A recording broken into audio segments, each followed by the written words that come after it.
Hello and welcome back to Next Toppers Commerce. मेरा नाम है रोहित और आज मैं तुम्हारे लिए कुछ ऐसी चीजें लाया हूं जहां पे आपको ज्यादा मेहनत नहीं करनी है और वहां पे आपके मतलब एक तरीके से समझो बिना पढ़े ही आपके 100 और 100 यार बिना पढ़े तो नहीं आ सकते, लेकिन बहुत लिमिटेड पढ़ के ही आप 100 और 100 स्कोर कर सकते हो। अब क्या है यहाँ पे जो आज मैं चीज़ें बताने वाला हूँ यार, वो हो सकता है थोड़ा स्पिरिचुअल साइड पे हो, लेकिन यार मैंने वो चीज़ें अपनाई हैं अपने जीवन में, आपको भी उससे फ़ायदा हो सकता है, तो इसलिए मुझे लगा मुझे आप लोगों को बताना चाहिए। एक्चुअली क्या है कि बहुत ज़्यादा कोर्स है। अगर मैं 11th की बात करूँ तो बेटा ये सारी बुक्स हैं जो तुझे कवर करनी है in order to score 100 out of 100। और अगर मैं 12th की बात करूँ तो भैया एक पहाड़ है, ये पूरा पहाड़ जो आपको ख़त्म करना पड़ेगा ताकि आप बहुत अच्छा स्कोर कर सको अपने 12th में। तो बेटा ज़रूरी नहीं है लाइफ में बहुत ज़्यादा मेहनत करो आप, उसके बाद ही आपको ये सारी चीज़ों का फल मिले। तो बहुत सिंपल सी भी कुछ चीज़ें होती हैं जिनको आप निगलेक्ट कर देते हैं लाइफ में, वो वाली चीज़ों पे भी आपको बहुत ज़्यादा ध्यान देना है। आज मैं जो चीज़ आपके लिए लाया हूँ, जो चीज़ मैं आपको बताने वाला हूँ, वो बहुत सिंपल है। उसमें आपको क्या करना है, मतलब मैं बहुत सिंपलिस्ट अगर वे में बताऊँ तो अगर आप सिर्फ यूट्यूब पे वन शॉट्स देखते हो, 1 डेढ़ 2 घंटे का कोई वन शॉट देखते हो और आप ज़्यादा प्रैक्टिस नहीं करते, आप प्रैक्टिस ही नहीं करते, तो भी आप इजीली 100 ऑन 100 स्कोर कर सकते हो। कुछ छोटी छोटी सी बातें हैं बेटा, बिल्कुल मजाक में मत लेना इन चीज़ों को, ठीक है। मैंने भी कहीं सुनी थी, मैंने फॉलो किया और मैंने भी अपनी लाइफ में उस चीज़ का चेंज देखा है।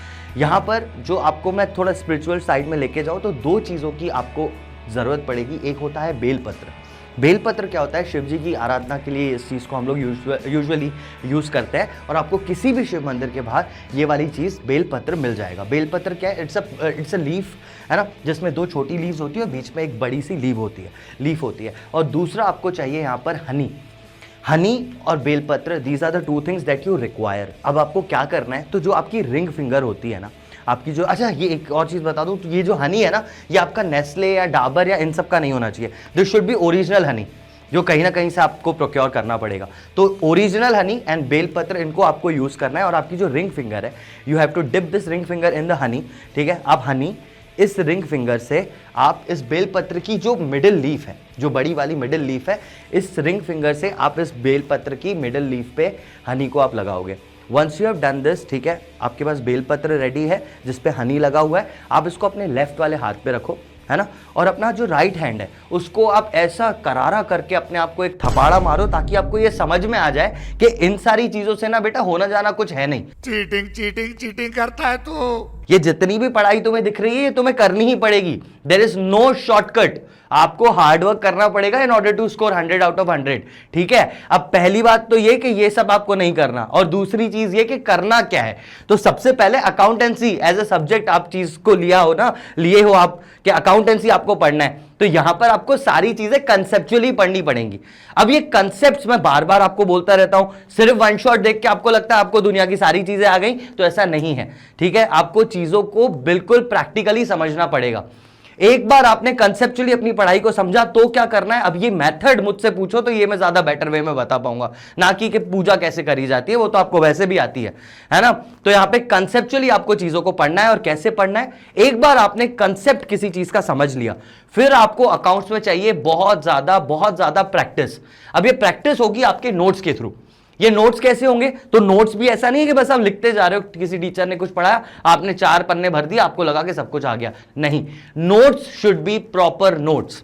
कैसे होने चाहिए, तो notes are particularly divided into 2 things. पहले तो होती है आपकी रिटन प्रैक्टिस, कि जब भी आपको कोई टीचर पढ़ा रहा है, आप मेरे लेक्चर से पढ़ रहे हो, आप किसी के भी लेक्चर से पढ़ रहे हो, आप कहीं से भी पढ़ रहे हो, लेकिन वो लेक्चर होगा, उसमें आपको कुछ चीजें समझ में आएंगी, कॉन्सेप्ट समझ में आएगा, उसके बाद क्वेश्चन करने का तरीका बताया जाएगा, है ना। उस तरीके को आपको फॉलो करना है इन योर रिटन प्रैक्टिस। आपको जितना आप प्रैक्टिस कर सकते हो, जितने क्वेश्चंस ढूंढ पा रहे हो ना उस टॉपिक के, वो सारे करने हैं। 100 ऑन 100 इज नॉट ईजी, और वो बिल्कुल कठिन भी नहीं है कि यार ये आता ही नहीं है 100 ऑन 100 किसी का, ऐसा तो बिल्कुल नहीं है। पता है, बहुत सिंपल सी वर्ड्स में अगर मैं आपको बताऊं तो 100 ऑन 100 लाने के लिए आपको करना क्या है, 100% कोर्स को कंप्लीट करना है बस। अगर आपने कोर्स को 100% कर लिया, आपके 100 ऑन 100 कहीं नहीं गए।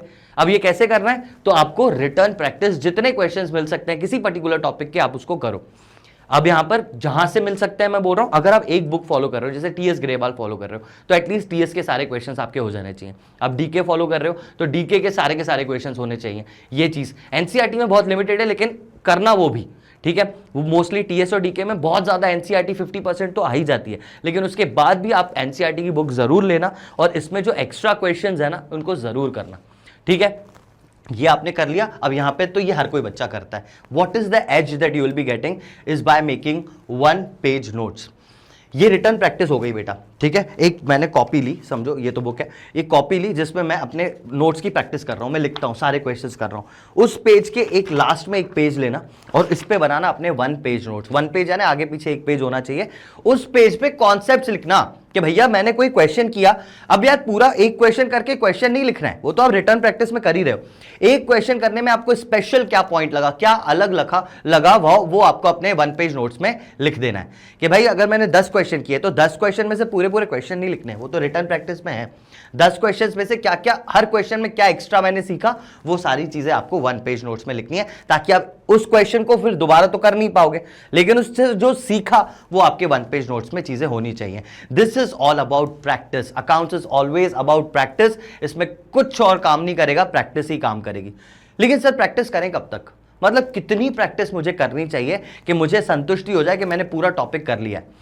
तो जब आपने रिटर्न प्रैक्टिस कर ली है, जब आपने 1 पेज नोट्स बना लिए हैं और आप आगे क्वेश्चंस करते जा रहे हो और आपने ऐसे 5 क्वेश्चन कर लिए जिसमें आपको नया कुछ दिखाई नहीं, then you have to stop. मतलब जब आपने ऐसे कोई क्वेश्चंस कर दिए, 5 सिमिलर क्वेश्चंस आप आ गए कि भाई इसमें कोई नया मुझे मिल ही नहीं रहा, then you have to stop your practice of that particular topic. तब आप बोल सकते हो आपका वो टॉपिक कंप्लीट हो गया। नहीं तो जो क्वेश्चन कर रहे हो अगर उसमें कुछ नया मिल रहा है, इसका मतलब आपकी प्रैक्टिस पूरी नहीं है। अगर आपको 5 ऐसे क्वेश्चंस मिल गए कि यार अब तो ये बन रहे हैं और इसमें कुछ भी नया सीखने को नहीं मिला, there is nothing that I can add in my 1 page notes, आप वहां पे अपनी चीजों को स्टॉप कर दो। ऑलराइट, अब इसके आगे और क्या करें? तो हर सोमवार को आपको क्या करना है, बहुत सिंपल सी चीज करनी है, रिवाइज करना है इन 1 पेज नोट्स को। अब ये 1 पेज नोट्स हर चैप्टर का इंडिविजुअल बनेगा। जैसे चैप्टर नंबर 1 किया आपने तो आपको 1 पेज का 1 पेज नोट्स मिल गया, चैप्टर 2 किया तो आपको 1 पेज मिल गया, 3 किया तो आपको पेज मिल गया। जैसे ही आप 3 पे पहुंचे हो तो आपको 1 और 2 भी रिवाइज करना है और 3 भी रिवाइज करना है। फिर आप 4 पे पहुंचे हो तो 1, 2, 3, 4 सारे रिवाइज करने हैं। हर मंडे अगर आप रिवाइज करते रहोगे तो एग्जाम तक कम से कम 30 से 40 बार आप इस चीज को रिवाइज कर चुके होगे। ऑलराइट, बहुत ज्यादा इजी हो जाएंगी चीजें। अब यहां पे कुछ और चीजें होती है जहां पे आपको ध्यान देना है कि सबसे पहला तो मैंने आपको बताया कंसेप्चुअल अंडरस्टैंडिंग। 3 पॉइंट्स बताता हूं बस। कंसेप्चुअल अंडरस्टैंडिंग से होगा क्या, आपकी परमानेंट मेमोरी में चीजें चली जाएंगी। अगर आप कॉन्सेप्चुअली पढ़ोगे तो आप प्रैक्टिकली उस चीज को पढ़ रहे हो तो आपकी परमानेंट मेमोरी में वो चीज चला जाएगा, आपको कुछ भी एक्स्ट्रा करने की जरूरत नहीं है।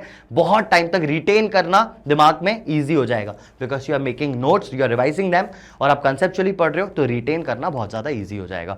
दूसरा, अगर आपके एग्जाम्स आए, कोई टेस्ट आया या आपने कोई नया लेक्चर देखा जहां पे आपको उसी टॉपिक का कुछ नई सी चीज पता चली, तो बेटा you have your 1 page notes of that chapter. आप उस पॉइंट को चुपचाप से जाके जल्दी से जल्दी अपने 1 पेज नोट्स में ऐड कर दो, तो आपकी प्रैक्टिस पूरी होती चली जाएगी, आप पूरा का पूरा एक जगह संजोते चले जाओगे। Alright, and third and the most important, देखो ये तो नोट्स वगैरह की बात मैंने बता दी, और सबसे ज्यादा इंपॉर्टेंट कोई चीज है तो वो है टाइमिंग अकाउंटेंसी में, कि टाइम को कैसे मैनेज करें। तो यार उसके लिए तो मैं आपके लिए स्पेसिफिक आपके बस बिल्कुल सिंपल सा सॉल्यूशन ही लाया हूं, ठीक है, कि भाई टाइमली आंसरिंग कैसे करें, ठीक है, कितना टाइम दें हम एक क्वेश्चन को। तो पहली बात तो ये कि बेटा मुझे भी पता है और तुझे भी पता है ये चीज कि जब अपन प्रैक्टिस करते हैं तब एक फॉर्मेट होता है। अकाउंट्स में हर चीज का एक फॉर्मेट है। कितने बच्चे हैं जो फॉर्मेट बनाते हैं उसके बाद अपने क्वेश्चंस को करते हैं? बहुत कम। पर एग्जाम में तो फॉर्मेट बनाना पड़ता है, तो वहां पे आपका पेपर छूट जाता है। तो अब जब भी आंसर्स कर रहे हो, आपको एक चीज पे खुद ध्यान रखना है, which is format.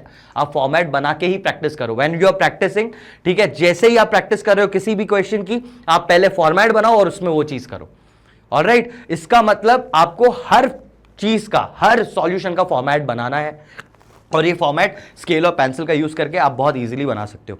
Her question में, हर रिटर्न प्रैक्टिस में आपको अपना फॉर्मेट बना के ही आगे चलना है। ऑलराइट, अब ये फॉर्मेट और आपके कंसेप्ट्स और सारी चीजें रेडी हैं। अब आपको एक चीज पे बहुत ज्यादा फोकस करना है, वो है टाइमिंग। कितने टाइम में एक क्वेश्चन को मैं करूं। अब बेटा एग्जाम में तुम्हें कितना टाइम मिलता है, तो हर 1 मार्क के लिए ऑन एन एवरेज 1.5 मिनट आपको मिलता है। मतलब 1 मार्क के लिए 1.5 मिनट, इतना ही आपको मिलता है। 1.5 minutes, 1 minute 30 seconds for 1 mark, इतना ही मिलता है। इसका मतलब क्या है कि अगर कोई 3 मार्क का क्वेश्चन आ रहा है तो आप उसको 4.5 मिनट में आपको खत्म करना पड़ेगा। अगर आपके पास कोई 4 मार्क का क्वेश्चन आ रहा है तो उसको आपको 6 मिनट में खत्म करना पड़ेगा, और कोई 6 मिनट का क्वेश्चन आ रहा है, सॉरी 6 मार्क का क्वेश्चन आ रहा है तो उसको 9 मिनट में आपको खत्म करना है। ये आपको पता होना चाहिए। जब आप एक क्वेश्चन को कर रहे हैं तो पहले तो आपको यही पता होना चाहिए कि ये क्वेश्चन एग्जाम में कितने मार्क्स का आता है, ये आपको पता होना चाहिए। ये आपके टीचर से आप पूछ लेना कि भाई जो चैप्टर कर रहे हैं वो कितने मार्क्स का आ रहा है, क्योंकि मैं जब अपने लेक्चर्स में बताता हूं, कोई क्वेश्चन बताता हूं तो पहले ही बता देता हूं भाई ये टॉपिक 4 मार्क में आता है। तो आपको पता होना चाहिए कि इसके क्वेश्चन मेरे 6 मिनट में हो रहे हैं या नहीं, विथ फॉर्मेट, विदाउट फॉर्मेट नहीं, फॉर्मेट भी बना रहे हो और उसके बाद आप इसको टाइमली कर रहे हो। तो बेटा ये जो चीजें बता रहा हूं इन पे अच्छी तरह फोकस करना। अगर इतना कर लिया ना तो अकाउंट्स में 100 में से 100 पक्के हैं, पक्के हैं बिल्कुल। अकाउंट्स में कोई भी मार्क्स नहीं कटता, कहीं भी मार्क्स नहीं कटते। कहां कटते हैं? क्योंकि आप अपनी टाइमिंग में वीक हो जाते हो या आपने फॉर्मेट ढंग से नहीं बनाए हुए होते। अगर आपने इन चीजों पे और अपने नोट्स पे फोकस कर दिया, ये 3 ही चीजें हैं बेटा जो सबसे ज्यादा इंपॉर्टेंट है, where it is very easy to score 100 out of 100। और दूसरी बात कि भाई कोई भी शॉर्टकट नहीं होता है चीजों को करने का, ठीक है। Success is the result of your hard work. जब आप मेहनत करते रहते हो ना, कंटिन्यूअस एक कंसिस्टेंसी के साथ आप हार्ड वर्क कर रहे हो, वो एक दिन रिजल्ट में दिखता है, जिसको आप बोलते हो कि हम सक्सेसफुल हो गए, 100 आउट ऑफ 100 आ गया हमारा। वो आपके हार्डवर्क से ही आएगा। कोई भी फालतू की चीज करने से कुछ भी नहीं होना है। ये जो बुक्स आपको मैंने दिखाई थी, ये पूरी प्रैक्टिस आपको करनी पड़ेगी, तभी आप वहां तक पहुंच पाओगे। I just want to have a promise from you कि आप यार मेहनत करोगे, आप कोई भी शॉर्टकट नहीं अपनाओगे। मुझे कमेंट्स में जरूर एक प्रॉमिस कर देना कि सर हम हार्डवर्क करेंगे, हम कोई भी शॉर्टकट नहीं अपनाएंगे। बेटा 1 पेज नोट्स हैं, सॉरी क्या बोलते हैं इनको, 1 शॉट्स रिवीजन के लिए हैं, किसी भी टीचर के हो, पर मेरे भी हों तो भी वो रिवीजन के लिए हैं। उसमें मैं 100% तुम्हें समझा दूं, प्रैक्टिस करवा दूं, नहीं हो पाएगा। सिंपल सी बात है, नहीं हो पाएगा। तो आपको 1 शॉट्स देखने हैं, बट रिवीजन के लिए, ठीक है, कॉन्सेप्ट्स को थोड़ा आसानी से जल्दी समझने के लिए, पर प्रैक्टिस आपको अपनी करनी पड़ेगी। तो I want to have a promise from you all कि सर हम कोई भी शॉर्टकट नहीं अपनाएंगे, हम ईमानदारी से पूरी मेहनत करेंगे और 100 आउट ऑफ 100 लाएंगे अकाउंट्स में। So with that note, thank you all of you, thank you for listening to me. वो प्रॉमिस आपका अभी आ जाना चाहिए मेरे पास कमेंट्स में। Okay, that was all for today from my side. मैं मिलता हूं अगली क्लास में, किसी अगले लेक्चर में। तब तक के लिए take care, start working hard, take care and bye bye everyone.